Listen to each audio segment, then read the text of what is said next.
Previously on Dust Toll. The Kimes family saga continued its grim trajectory.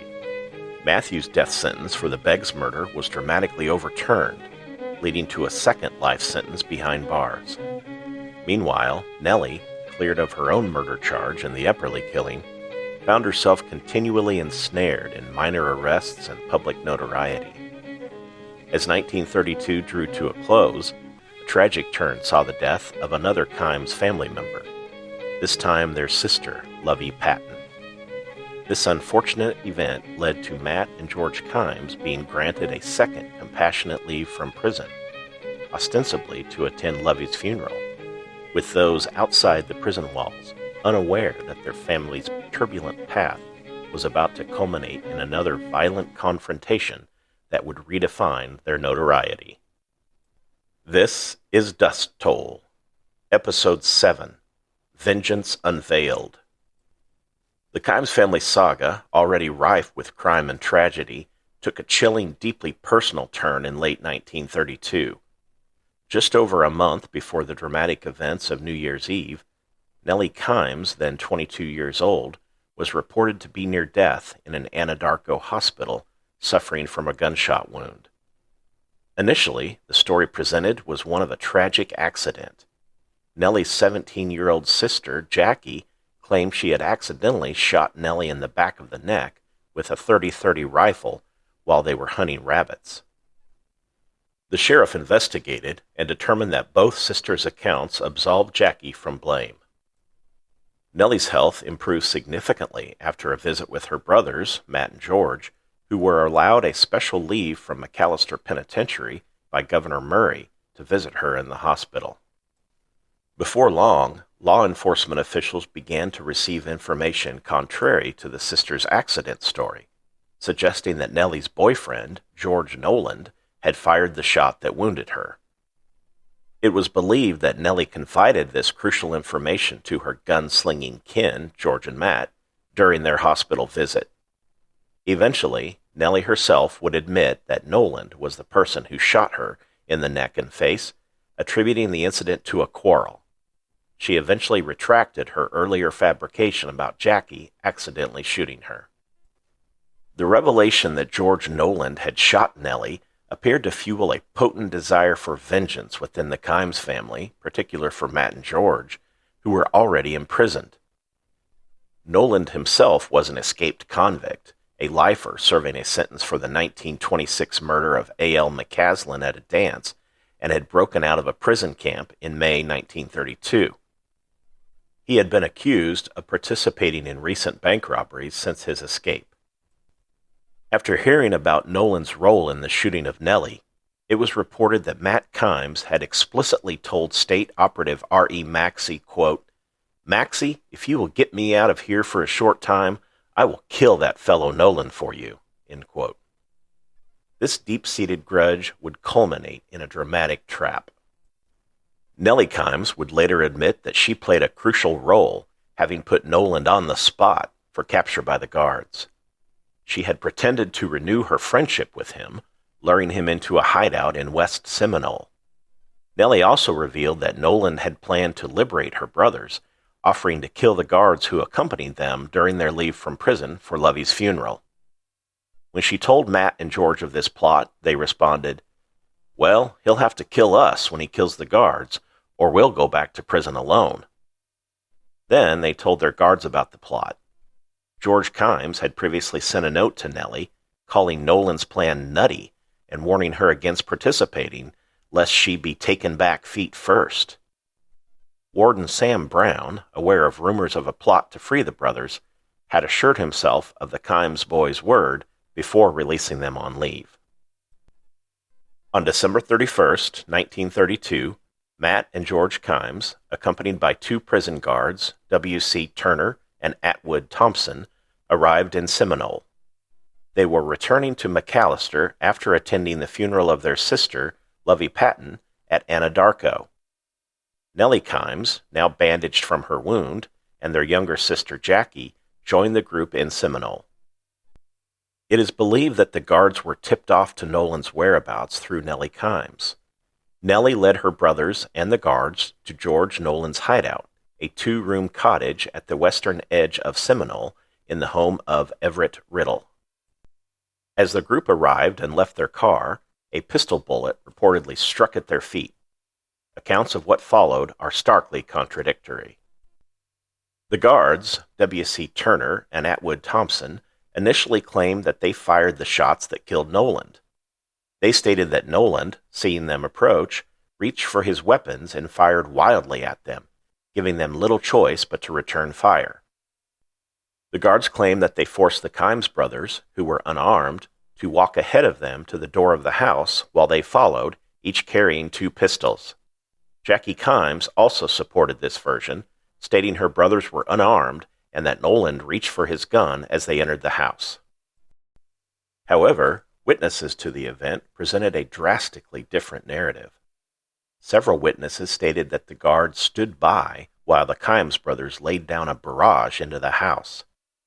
They explicitly stated the guards did not fire a shot, and that the tall man and the man with glasses did all the shooting, referring to the Kimes brothers. The county attorney, a man named Presson, stated that he had unconfirmed reports that eyewitnesses of the battle had declared the men in boots, or the guards, stood by while George and Matthew ended accounts with the man they believed to be the enemy of their sister. Furthermore, some witnesses who saw the group enter the house claimed the 2 convicts carried weapons, contradicting the guards' statement that they were unarmed. One county officer even uncovered corroborative evidence that the guards were outside the house while the Kimes brothers entered with their sisters. The autopsy of Noland's body further complicated the official narrative. Dr. Dwight B. Shaw, who performed the autopsy, revealed that 2 of the 5 bullets that killed Noland entered his back. Even more crucially, one of these bullets was of a different caliber than the .38 caliber police pistols the 2 guards claimed to have fired. Mrs. Everett Riddle, in whose house the shooting occurred, insisted that Noland was unarmed when he was killed, directly contradicting the guards' account of Noland firing first. She also noted that a sawed-off shotgun found beside Noland's body was of the type used by penitentiary guards. The motive for Noland's killing also expanded beyond mere vengeance. Investigators later received information suggesting robbery as a primary motive. An informant told County Attorney Huser that $1,000 in currency, believed to be loot from 3 recent bank robberies in Cyril, Yukon, and New Mexico, was sought by the Kimes boys and their Confederates. It was alleged that this money was taken by a mysterious tall man seen leaving the Riddle home and shaking hands with George Kimes just before the shooting. Noland's clothing and automobile were also reported stolen at the time of the shooting, and the expenses of the Kimes brothers' leave trips to Anadarko were allegedly paid with loot from bank robberies. A theory was advanced that the Kimes brothers, aided by their sisters, had double-crossed the guards, with reports that Nellie and Jackie habitually carried pistols in their handbags and may have slipped weapons to their brothers. After the shooting, Matt Kimes was missing for a half hour before returning with the Bozarth family, his in-laws. The Kimes party and guards then proceeded to a funeral parlor where the guards called Warden Brown, informing him, "We have a dead convict over here for you." Brown, who received no further details, notified Governor Murray. The brothers and guards then returned to McAllister. The Seminole County Attorney, Otis Presson, initially ordered the Kimes brothers and guards to return for the investigation, stating, "They never should have left here under the circumstances." The investigation into Noland's death was immediate and extensive, facing a maze of conflicting stories and theories. County Attorney Presson, and later his successor Tom Huser, questioned witnesses and participants. Nellie Kimes, sobbing hysterically at the police station, initially blamed the law, declaring, "George Noland was the best friend I ever had, and now the damned law comes along and kills him. I wish I had him back." While Huser initially concluded that Noland was killed by the guards acting in the line of duty, effectively clearing the Kimes brothers of the actual shooting, he continued to pursue other angles, including the robbery motive. It was revealed that Jackie Kimes had refused to aid the prison guards in trapping Noland if local authorities were notified, explaining why city and county officers were not informed of the plot. Sheriff Frank Aldridge even charged that someone was interfering with the investigation by talking to Mrs. Riddle, an old friend of the Kimes family, whose testimony he found very unsatisfactory. The final official report of the George Noland investigation, presented to Governor Murray, concluded that the two penitentiary guards shot Noland, with the Kimes brothers present only to lure Noland to the location of the encounter. Despite all of the rumors, conflicting eyewitness statements, and evidence, the story eventually faded, with the Kimes brothers ultimately facing no consequences for the Noland killing. We will never know all of the circumstances surrounding that incident, and whether the Kimes boys were given a pass because of the embarrassment that the ordeal might have caused the prison and government officials, including the governor, if it were fully explored, or if something more sinister was behind the convenient elimination of an escaped convict who had been causing trouble for lawmen, not to mention the Kimes family personally. Even as the dust settled on the George Noland investigation, the Kimes name continued to weave its way through the headlines of 1933, sometimes in surprising new ways. In March 1933, just a couple of months after the dramatic Seminole showdown, state officers launched an investigation into a theory that Charles Arthur Pretty Boy Floyd, then infamous as the Phantom Machine Gun Bandit of modern Oklahoma, might be related to the Kimes brothers. This intriguing theory arose during efforts to trace the lineage of bank robber suspect Lonnie Poe, and officers were actively probing reports of a blood or marriage connection between Floyd and George and Matt Kimes. A notable detail was that both the Kimes brothers and, later, Floyd frequently used the Seminole oil fields as their hangout. Although officers expressed a desire to question Floyd about his potential kinship, they were not overly hopeful of doing so, given his elusive nature. This connection underscored the Kimes' enduring notoriety and their place within the broader, increasingly dangerous landscape of Oklahoma's criminal underworld. Beyond their numerous criminal incidents, the Kimes brothers, despite their imprisonment, also briefly touched the public eye in a more mundane yet telling context.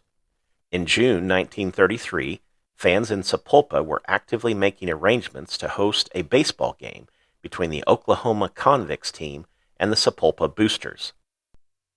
The date for this potential match was to be announced soon, with Sapulpa residents even promised that the Kimes boys would appear under guard on July 4th. It turned out that this wasn't just speculation. Matthew Kimes, the notorious bandit, had already played in a game at the prison in McAllister on a recent Sunday. In that match, the Boosters defeated the Convicts 9-7. Kimes made a notable appearance, entering the game in the fifth inning and singling to right field. His brother, George Kimes, also a member of the prison team, was unfortunately unable to play in that game due to a recently injured ankle. This event not only offered a unique glimpse into the public's continued, albeit indirect, engagement with notorious inmates like the Kimes brothers, but it also further illustrated the surprisingly cozy, trusting relationship that had developed between the Kimes boys and prison officials. The killing of George Noland, shrouded in conflicting testimonies and lingering suspicions, marked another dramatic and violent episode in the Kimes family story. Even with Matt and George returned to prison, the shadow of their notoriety and the unpredictable nature of their relatives continued to cast a long pall over Oklahoma. Nellie Kimes, once again at the center of a deadly affair, found her efforts to escape the family name thwarted by its relentless pull. Despite official reports, the truth of who truly pulled the trigger on that New Year's Eve remained ambiguous, a testament to the Kimes family's enduring ability to manipulate narratives and remain shrouded in mystery.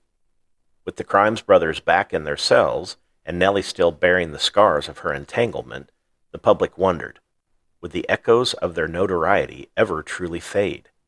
Or was this just another twist in a story destined to continue its violent, unpredictable course? Next time on Dust Toll. The notorious Kimes name continues to make headlines, even from behind bars. We explore George's desperate attempts for clemency and the surprising role Nellie plays in his appeals. But new legal troubles await the Kimes sisters outside, pulling them back into the courtroom on new, unexpected charges. We'll uncover their life in the fast lane, a shocking attempt to profit from their infamy, and an escape from prison that will reignite the manhunt for Oklahoma's most elusive outlaws.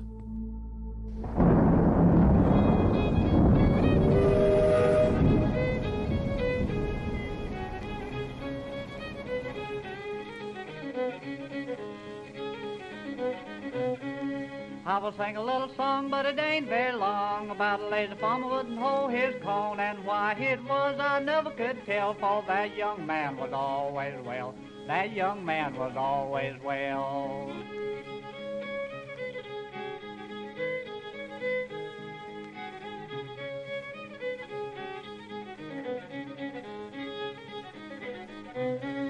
He planted his corn on June the last. In July it was up to his eye. In September there came a big frost, and all that young man's corn was lost. All that young man's corn was lost.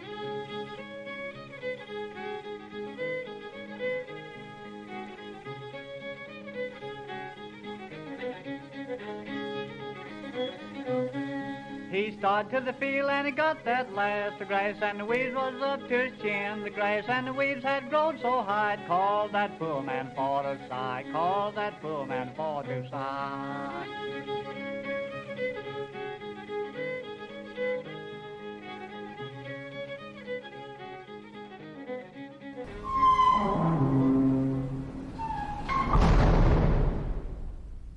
This has been Dust Toll, the story of the Kimes family. It is a true story meticulously drawn from the newspaper accounts of the era, offering a raw, unvarnished look at the lives of the Kimes family members. This series was written, narrated, and produced by Darren Racy. For more information, visit our website at dusttoll.com.